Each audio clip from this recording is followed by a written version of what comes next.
ভিডিওতে দেখুন ভারতের বায়ুসেনা শিলিগুড়িতে বিমান থেকে একের পর এক সেনা প্যারাশুটে করে নিচে নামছে, সেই সঙ্গে ওপর থেকে প্যারাশুটে করে যুদ্ধাস্ত্র ফেলছে।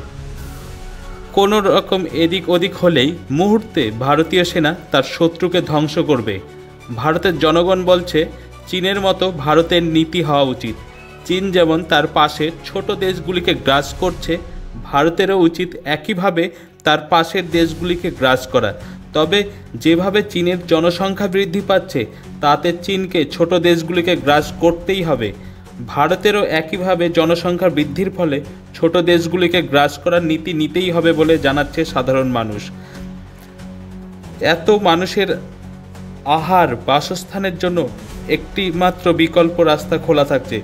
যেভাবে জনসংখ্যা বৃদ্ধি পাচ্ছে সেই অনুযায়ী কি চাষের জমি বৃদ্ধি পাচ্ছে? তা বৃদ্ধি পাচ্ছে না। Bureau report, Kolkata. এ বিষয়ে আরও জানতে কলকাতা সমাচার চ্যানেলটি লাইক করুন, সাবস্ক্রাইব করুন ও বেল আইকনটি প্রেস করুন। ধন্যবাদ।